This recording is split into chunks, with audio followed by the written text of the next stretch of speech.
تو میرے بھائیوں، نبی کریم کا حکم ماننا یہ ہے محبت کی سب سے بڑی علامت، یہ ہے عشق کی سب سے بڑی علامت۔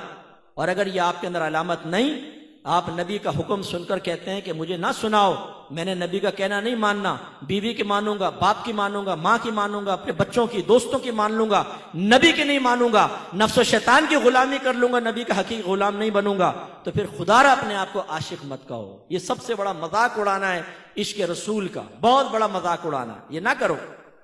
یہ ایسے ہی ہوگا ایک فقیر کھڑے ہو کر کہے پہچانتے ہو میں کون ہوں؟ پاکستان کا امیر ترین آدمی، ارب پتی۔ تو آپ کہیں گے اس کو بھائی ایدی سینٹر میں داخل کراؤ، پاگل ہو گیا یہ۔ لیکن ہمیں کوئی پاگل نہیں کہتا، ہم نبی کا حکم کوئی نہ مانے، حکم سے نفرت کریں، نبی کا حکم سنایا جائے تو چہرے کے زاویے بگڑ جائیں اور نبی کے احکام کو پس پش پھینکے، لیکن ہمیں کہو کہ ہم عاشق رسول ہیں، کہو کہ ہم محبت رسول رکھنے والے ہیں۔ خبردار جو ہمیں آئینہ دکھایا ہم اپنی مرضی کے مطابق زندگی گزاریں، لیکن مانو کہ ہم نبی کا عشق رکھنے والے ہیں۔ کیسے مان لیں بھائی؟ کیوں جھوٹ بولیں؟ یہ کیوں آپ اس جھوٹ پہ مطمئن ہو جاتے ہیں؟ اگر آپ اطاعت رسول نہیں کرتے ہیں، نبی کا حکم نہیں مانتے ہیں، تو آپ کو اپنے آپ کو عاشق رسول کہنے کا کوئی حق حاصل نہیں۔ یہ سب سے بڑا جھوٹ بولتے ہیں آپ۔ ہاں یہ میں کہوں گا کہ آپ محبت رسول رکھتے ہیں تھوڑی بہت، وہ بھی ناقص، کیونکہ شیخ عبداللہ محدث دہلوی رحمۃ اللہ علیہ فرماتے ہیں کہ نبی کریم کی محبت اور آپ کی نافرمانی ایک ذات میں جمع ہو سکتی ہیں۔ یعنی ایک شخص دل سے نبی سے محبت کرتا ہو لیکن تقاضائے نفسانی میں مبتلا ہو کر گناہ کر بیٹھے، پاسبل ہے، لیکن ساتھ ہی فرمایا یہ سرکار کی محبت میں کامل نہیں ہے، ناقص ہے۔ عاشق تو بہت اونچی بات ہے، یہ تو صرف محبت یعنی پہلے سٹیج پہ کلام ہو رہا ہے، فرمایا محبت میں کامل نہیں ہے، ناقص ہے۔ تو ہم کہتے ہیں یہ سارا عشاقان رسول کا مجمع ہے۔ اس سے ہمارے نوجوان یہ سمجھتے ہیں کہ صرف نعت خوانی میں بیٹھ جاؤ، لنگر کھا لو، جلوس نکالو، نعتوں میں جھومو تو بس یہ عشق رسول ہم نے پورا کر دیا۔ ہم میں سے کتنے ایسے ہوں گے جو آج فجر کی نماز پڑھیں گے؟ مجھے بتائیں۔ ہم نے اپنی آنکھوں سے دیکھا ہے مسجدیں بھری ہوئی ہیں، 5,000 5,000 کا مجمع ہے، لیکن فجر سے پہلے محفل ختم کی گئی، فجر کی نماز میں ریگولر نمازی بھی نہیں آتے، وہ بھی بھاگ جاتے ہیں۔ کیا فائدہ آپ کی ایسی نعت خوانیوں کا؟ کیا آپ یہ سمجھتے ہیں اس میں اللہ تعالیٰ آپ کو محبت کی نگاہوں سے دیکھے گا؟ سرکار آپ سے راضی ہوں گے؟ نہیں، ہم قابل گرفت ہوں گے۔ یہ زیادہ سے زیادہ مستحب ہے، بیٹھے بیٹھے نہ بیٹھے نعت خوانی میں، کوئی فرض یا واجب نہیں ہے، لیکن نماز پڑھنا فرض، جماعت اختیار کرنا واجب۔ حضرت عمر فاروق ہر فجر کی نماز کے بعد مقتدیوں کے بارے میں دیکھتے تھے، کون آیا کون نہیں، پوچھتے تھے۔ دیکھا تو ایک نوجوان نہیں تھا، امیر المومنین ہے لیکن گھر پہنچ گئے، دروازہ بجایا، ماں باہر آئی، فرمایا آج آپ کا بیٹا مسجد میں نہیں آیا، خیریت تو ہے؟ انہوں نے کہا کہ حضور وہ ساری رات نوافل پڑھتا رہا ہے۔ یہ نہیں کہا نعت خوانی میں بیٹھا ہوا تھا، دوستوں کے ساتھ چلا گیا تھا، ڈیوٹی سخت تھی، نہیں، وہ ساری رات نوافل پڑھتا رہا تھا۔ فجر کے ٹائم اس کی آنکھ لگ گئی اور اس کی جماعت نکل گئی۔ نماز قضا ہوئی یہ نہیں کہا ماں نے، جماعت نکل گئی۔ عمر فاروق رضی اللہ تعالیٰ عنہ نے فرمایا کہ اے خاتون، اگر تیرا بیٹا ساری رات سوتا رہتا لیکن فجر ہمارے ساتھ جماعت سے ادا کرتا تو اس کی فجر کی جماعت اس کی شب بھر کی عبادت سے بہتر۔ خدا را اس خوش فہمی سے باہر آؤ، سنیوں باہر آ جاؤ۔ یہ ہمیں دھوکے میں مبتلا کیا گیا ہے کہ تم نبی کے نام کے نعرے لگاؤ، نعت خوانی کرو، نجات پا جاؤ گے۔ کوئی ایسے اسٹینڈرڈ شریعت نے نہیں دیا، اطاعت رسول ہے۔ میں یہ نہیں کہہ رہا ہوں نعت خوانی غلط ہے، میں یہ نہیں کہہ رہا ہوں اس پہ ثواب ملے گا، یہ ثواب نہیں ملے، نو، ثواب حاصل ہوگا، ثواب نہیں ملے گا یہ میں نہیں کہہ رہا ہوں، لیکن ان سے مطمئن ہو کے سوچنا نبی کی مانو نہ مانو ہمیں جنت مل جائے گی۔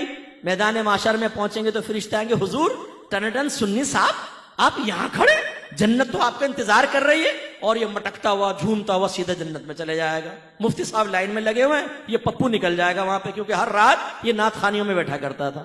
بھائی قل ہاتوا برہانکم ان کنتم صادقین، لائیے، اگر آپ کے پاس دلیل ہے تو پیش کر دینا، سوائے آپ کے حسن زن کے کیا ہے؟ آپ کہیں گے جی ہمارا حسن زن ہے، اللہ کرم فرمائے گا۔ آپ کے حسن زن کی طرح تو کافر بھی حسن زن رکھتا ہے، ہندو بھی کہتا ہے میرا حسن زن ہے، میری بتوں کی عبادت سے اللہ تعالیٰ میرے نجات دے گا، کرسچن بھی یہ کہتا ہے عیسیٰ علیہ السلام کو میں اللہ کا بیٹا مانتا ہوں، اللہ مجھے نجات دے گا۔ حسن زن پر فیصلہ نہیں ہوتا، ورنہ تو ہر ایک حق کہلائے، دلیل پر فیصلہ ہوتا ہے۔ آپ مجھے دلیل دیجئے کہ آپ نماز نہ پڑھیں، آپ جھوٹ بولیں، آپ غیبتیں کریں، آپ لڑکیوں کے پیچھے بھاگیں، آپ فحاشی کریں، آپ گندی گالیاں بکیں، آپ ہیروئن پئیں، آپ سگریٹیں پئیں، آپ نشہ کریں، آپ ماں باپ کی آنکھوں میں آنکھیں ڈال کر بدتمیزیاں کر کے ان کو ان کی کمزوریوں کا احساس دلائیں، اور صرف نعت خوانی میں بیٹھے آپ کو نجات مل جائے گی۔ لائیے دلیل، اس پہ پیش کیجئے۔ میں یہی بیٹھا ہوں، لاؤ دلیل لے کر آؤ یہاں پر کہ آپ کا جلوس نکالنا آپ کو نجات دے دے گا، لائٹنگ کرنا آپ کو نجات دے دے گا. غلط.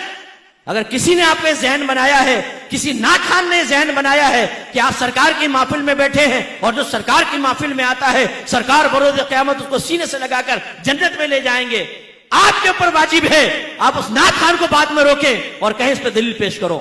ٹھیک ہے ہم تمہاری بات مانتے ہیں. نہیں مانتے مفتی صاحب کی بات، وہ ڈانٹ کے چلے گئے، سخت لہجے میں گفتگو کی. تم نے بڑی پیاری بات کہی، لاؤ دلیل دو. جب تک نعت خان دلیل نہ دے بند کر لینا اس کو گھر کے کمرے میں. بولنا کہ نہیں جانے دیں گے. تم نے کیسے دھوکے میں مبتلا کیا؟ تم نے ہمیں نمازوں سے دور کر دیا، تم نے تقوی سے دور کر دیا. حرام کھا کھا کر نعت خانیوں میں آ کر بیٹھ کر ہم سمجھتے نجات ہو جائے گی. کیسے ہو جائے گی؟ جو حرام مال کے ساتھ حج کرے نبی کریم فرماتے ہیں اللہ اس کا حج قبول نہیں کرے گا. ایک روایت میں فرمایا ایک شخص ہاتھ اٹھا کر اللہ کی بارگاہ میں دعائیں کرتا ہے، گڑ گڑا کر دعا کر رہا ہوتا ہے، لیکن اللہ تعالیٰ اس کی دعا کیسے قبول کرے؟ اس لیے کہ اس کے جسم پر حرام ہے، اس کے پیٹ میں حرام ہے، تو اللہ کیسے اس کی دعائیں قبول کرے گا؟ یہ آپ کی شریعت یہ ہے. ہمیں خوابوں میں مبتلا کیا گیا ہے. جلوس نکالو نجات ہے، لائٹنگ کرو نجات ہے، تیجے 40ویں کرو نجات ہے، 11ویں کرو نجات ہے. تم بروز قیامت آؤ گے سرکار تمہیں بخشوا لیں گے، یقیناً میرے آقا شفاعت کریں گے، انکار نہیں. لیکن جب ایمان بچا کر لے گئے تو ایمان ضائع ہو گیا گناہ کر کر کے، پھر تو کافروں میں پھر شفاعت نہیں. اور فرض کر لیں ایمان بچا کر لے گئے اور گناہوں بھری زندگی گزاری، سرکار نے شفاعت فرمائی، یہ یقین لے کر گئے، یقین رکھیں اس کا انکار نہیں. لیکن کیا یہ بہت بڑی بے مروتی نہیں ہوگی کہ ہماری ہر طرح کی گندگی کے باوجود سرکار میدان معاشر میں سینے سے لگائیں؟ کیا پھر ہمیں نبی کریم کے ساتھ یہ رویہ رکھنا چاہیے صرف اس بھروسے پہ کہ سرکار ہمیں بخشوا لیں گے ہم ان کی نافرمانی کرتے چلے جائیں؟ غلط بات ہے. میں آپ ہی سے پوچھ لیتا ہوں، ایک باپ ایک ماں اپنے بچے کو پال کر جوان کریں، انہیں اچھی نوکری دلوائیں، ایک گھر ان کے نام کر دیں، ٹویوٹا کرولا کی چابی دیں، باپ ہر مہینے 50,000 کی گڈی اس کے ہاتھ میں رکھے، اور پھر ماں باپ اپنے کہیں بیٹا ہمارا کہنا مان، یہ کر وہ کرو، کہ میں کچھ نہیں کرتا ہوں. پھر جب آپ اس کو سمجھائیں کہ یار ایسا نہیں کرو، ماں باپ وہ کہے یار میں ایسے کہہ دیتا ہوں، کل جاؤں گا نا دیکھا پھر میں باپ راضی ہوں گے. کیا کہیں گے ایسے بیٹے کے بارے میں؟ یار تمہیں شرم نہیں آتی؟ تم پر اتنے ماں باپ نے کرم کیا اور تم صرف یہ سوچ کر کہ ہر طرح کی بدتمیزی کے جواب میں پھر بھی ماں باپ سینے سے لگا لیں گے، تم ان سے معافی مانگنے کے لیے تیار نہیں ہو، اپنی حالت سنوارنے کے لیے تیار نہیں ہو. کیسے آدمی ہو تم؟ کہیں گے نہیں کہیں گے؟ اب آپ اور میں آئینے میں اپنے آپ کو دیکھیں نا.